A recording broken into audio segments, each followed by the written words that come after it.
Welcome to the next session of A03 paper, Unit 6, Mechanics and Conventions of Writing. As we are talking about mechanics and conventions of writing, we mainly focus on writing for academic purpose. Then, what's academic writing? Academic writing generally refers to all writing tasks assigned to students at the college level. Which are the different types of academic writing then? They are essay, book review, report, proposals, case study, project, dissertation. And they will be varied depending on the disciplines or the subjects or departments. What are the main features of academic writing? Academic writing follows some rules and it becomes perfect when its mechanics and conventions are followed appropriately. You should follow some general principles regarding writing for academic purpose. Formal tone and objectivity are the two important qualities of academic writing. So the first feature is it uses formal language. The second one, it's objective, that is being impersonal. And third one, it's technical, that is you should adhere to the rules of punctuation and you should follow specific style guides such as MLA, APA, etc., which are essential in academic writing. Now in this section, we are going to deal with punctuation marks. So you can see some familiar punctuation marks here. What is a punctuation? So Lentros, an English writer and journalist, defines punctuation marks are the traffic signals of language. They tell us to slow down, notice this, take a detour, and stop. So bunch of marks or signs used to bring clarity of expression in writing. It's important because it helps the writer to convey the message clearly. It brings accuracy in writing, strengthens the arguments, helps to emphasize the major idea discussed in the paper or article, and wrong use of punctuation makes the idea vague or unclear and complicates meaning. So we will start with comma. Of all the punctuation marks, the comma is the most used and misused. When they are left out or misplaced, the results may be havoc. Sometimes it may be a total destruction or tragedy or hilarious. Hilarious means it might be some comic. So I have given one example which is quite familiar to you maybe. For several generations of students have been narrated the story how a comma killed someone. The story goes like this. A judge, after the trial, decided not to kill the accused as he found him not guilty of the crime. Though the judgment was supposed to be, hang him not, leave him. The clerk in the court made a mistake by typing, hang him, not leave him, thus killing an innocent man. So you can see how tragic it was as the clerk in the court misplaced that comma. So the judgment should be hang him not, leave him, but the clerk made the mistake, hang him, not leave him, thus killing an innocent man. Another example is from your textbook itself. Let's eat grandpa, which means that we are going to eat grandpa. Let's eat grandpa. You are inviting or calling grandpa to have food. Now, common rules for the use of comma. The use of a comma tells the reader to pause, or the word preceding the comma is part of a list. You know that. We put comma, show that you should take a short break there. And the word preceding the comma is part of that list. It's used after the introductory word or phrase. Example, to begin with, that's the introductory word or phrase, comma, let me introduce the purpose of my trip. To begin with, comma, let me introduce the purpose of my trip. To list out nouns in a sentence. Example, fruits like papaya, berries, guava, apricots, kiwi, and peach are suitable to manage blood sugar. To list out nouns in a sentence. Now the next point, to list coordinating adjectives and to separate items in any other series. Example, the long tedious session. Long and tedious, these are the adjectives. The long tedious session on new tax reforms did not produce the desired effects. Next one, to separate interrupting words and expressions in a sentence. Example, the famous composer, Mozart, is known for his symphonies. So see how that interrupting words are separated. To separate two independent clauses or complete thoughts in a compound sentence connected by and, but, for, or, nor, so, yet, etc. Example, the doctor says his fever is gone, but he is still feeling tired. So when in a compound sentence, two independent clauses are separated by the conjunctions, you can use comma. The doctor says his fever is gone, but he is still feeling tired. To set up a chord from the rest of a sentence. If you have to begin a chord in a sentence, according to an old Chinese proverb, then you can begin the chord in double quotation mark. The best time to plant a tree was 20 years ago. The second best time is now. And the next punctuation mark, semicolon. A semicolon indicates a pause or a break in a sentence which is no longer than a comma but shorter than a period. So semicolon indicates it's a short break which is no longer than a comma but is shorter than a period. Period means full stop. To combine two closely related independent clauses not linked by coordinating conjunction. So in the earlier one, we saw that we use comma when two independent clauses are separated by linked by coordinating conjunctions. When they are not linked by coordinating conjunction, you can use semicolon. I know your father, semicolon. He has close association with my uncle. Next point, to separate items in a list when the items are phrases or one of the items includes a conjunction or a comma. For example, the technical apparatus that are still in use in classroom teaching include overhead projector, a favorite among teachers, semicolon, slide projectors, semicolon, LCD projector, semicolon, and smart board. So when the items are phrases, it can be listed using semicolon. And of course, it should include a conjunction and smart board, you can see there, or a comma, as we started with overhead projector, and a short description about that one, a favorite among teachers.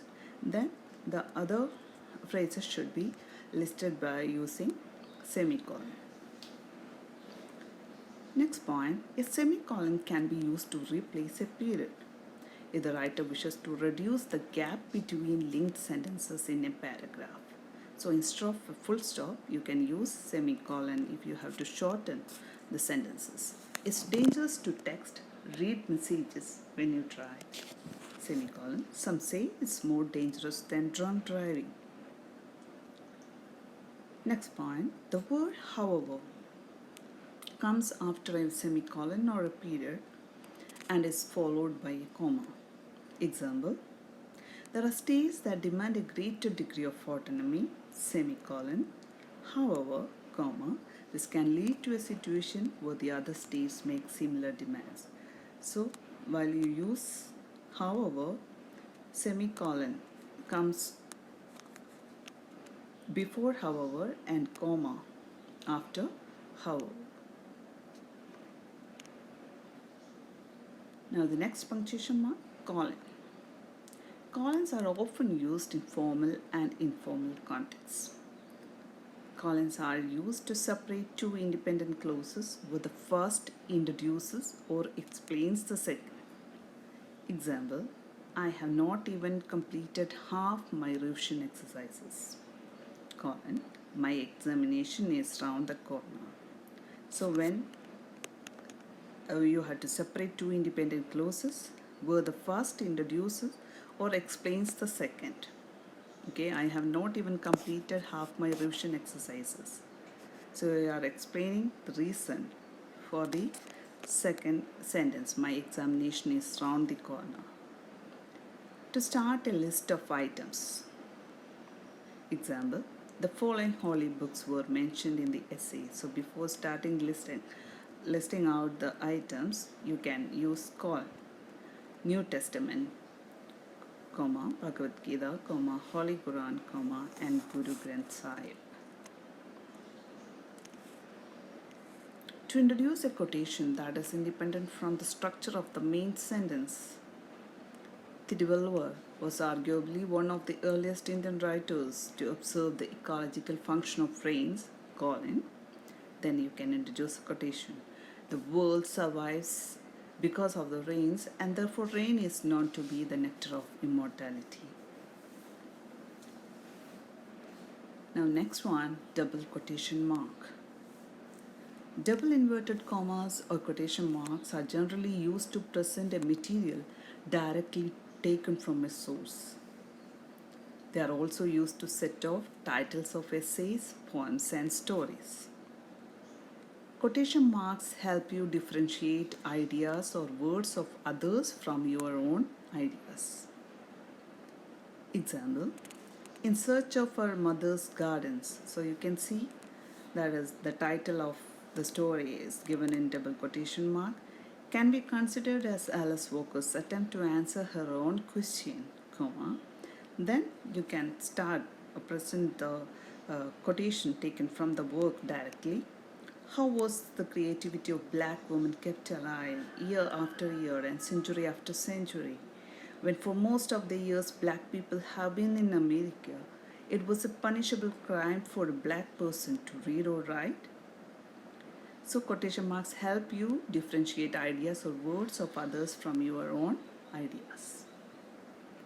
Now next one, single quotation mark.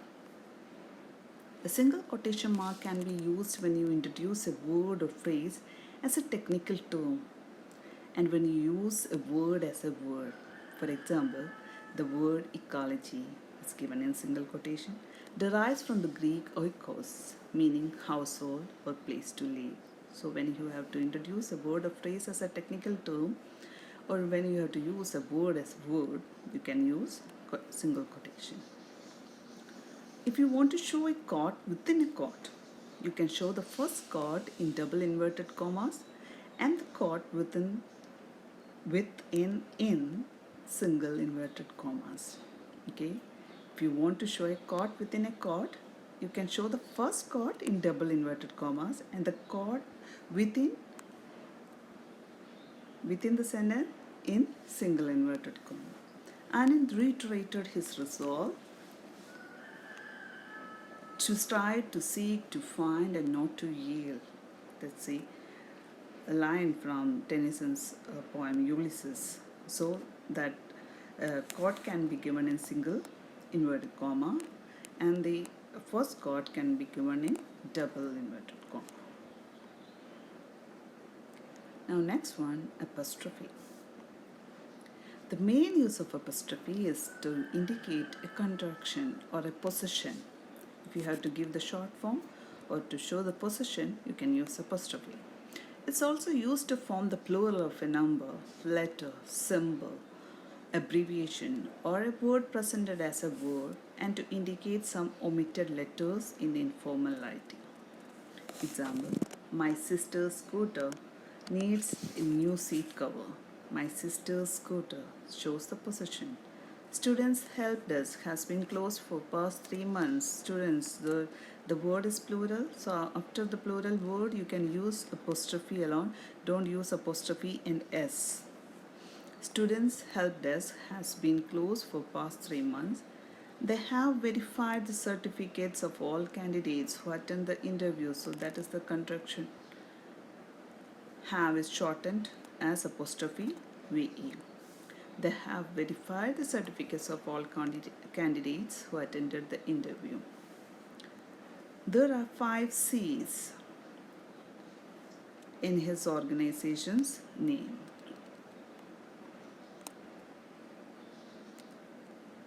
Next one, parenthesis or round brackets. To enclose information that clarifies the meaning of the preceding or following sentence. Example, the present ADGP. So you can give that clarification in parenthesis. An IPS officer from 1981 batch has expressed her concern over the rising attacks on women in public places. Next point, to expand abbreviations and to insert dates. Example, what is the eligibility criteria to become an MLA? You can give the expanded form in parenthesis, member of Legislative Assembly.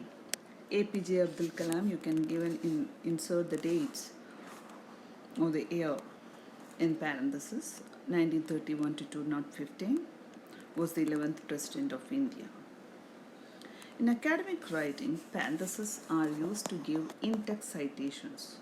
That is the name of the author, year of publication, page number. So in academic writing, when you quote something or cite something from someone's work, you can give the name of the author, year of publication, and page number of the cited work in parentheses.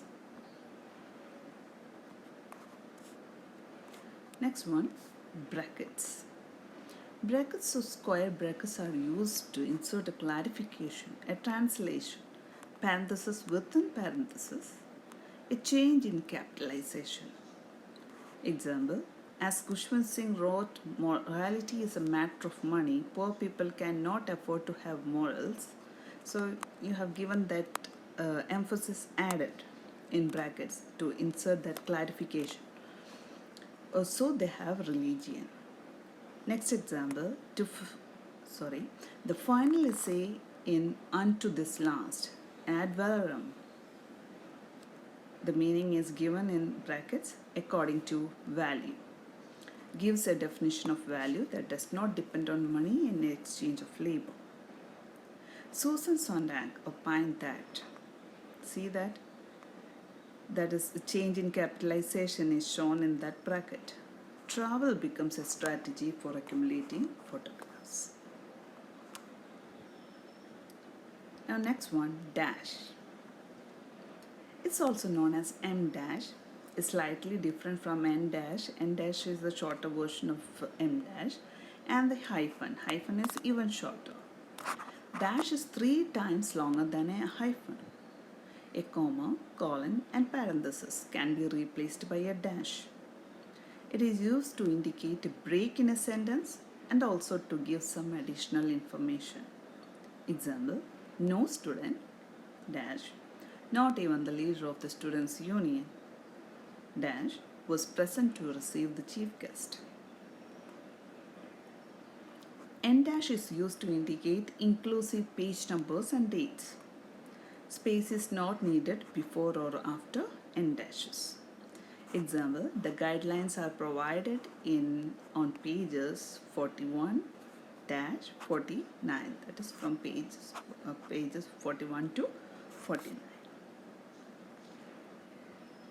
Next one, hyphen. Put the hyphen between 2 parts of a compound word. Example, well-conceived idea. So well-conceived, that's a compound word. Long-lasting performance, well-written article. Insert a hyphen before a suffix or after the prefix. Anti-American campaigners conducted rallies in London. You know, prefix and suffix. So here anti.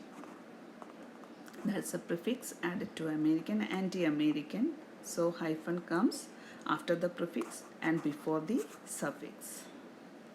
The price tag gives the all-inclusive price of the product.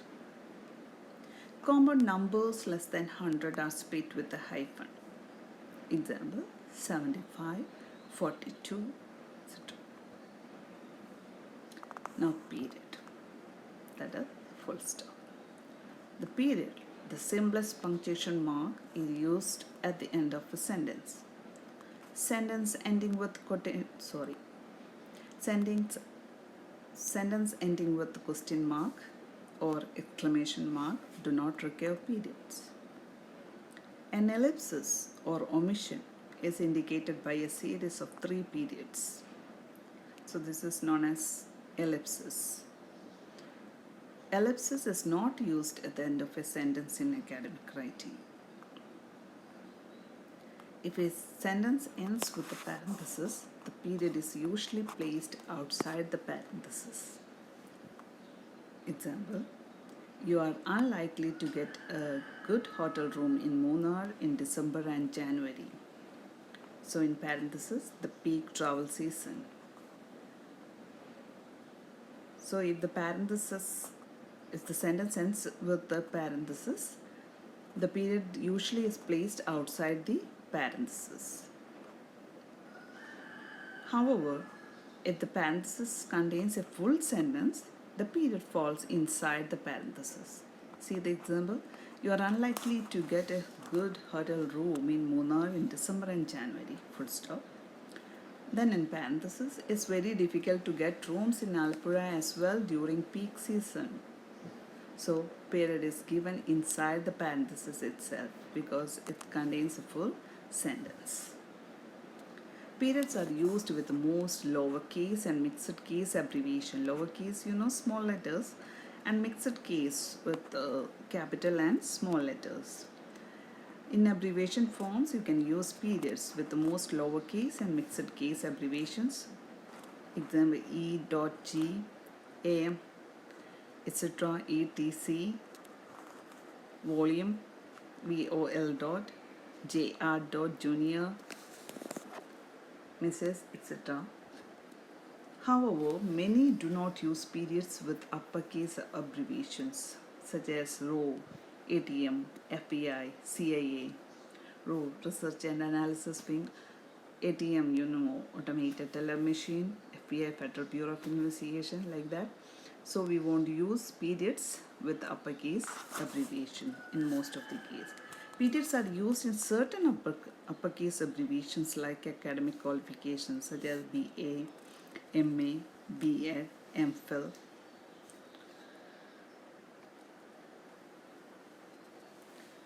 Now the next one, capitalization. What is capitalization? It refers to writing the first letter of a word in uppercase and the rest in lowercase. So capitalization refers writing the first letter of a word in uppercase in capital letter and the rest in lowercase in small letters. So all these things are quite familiar to you. Capitalize the first word of a sentence. You should capitalize the title of a book. Capitalize the initial letters of the words in the title of an article or essay, or the chapters of a book and the titles of journals. Prepositions and coordinating conjunctions are not capitalized unless they are the first word in a title. Okay, if they come in between the title, you don't have to use it in capital form. But prepositions and coordinating conjunctions, if they are used as the first word in the title, you should capitalize it. Capitalize the first word after a period or a full stop. You know that. Whenever you begin a sentence, you should capitalize it. Capitalize proper nouns and adjectives derived from proper nouns. Okay, the name of the person, places, or things, you can use it in capital letter. Capitalize days of the week and months of the year as Sunday, Monday, or January, February. You should capitalize the days of the week and months of the year. Brand names, historical events, as we talk about civilizations and all, name of institutions, nicknames, races, nationalities, and religions. Capitalize all these.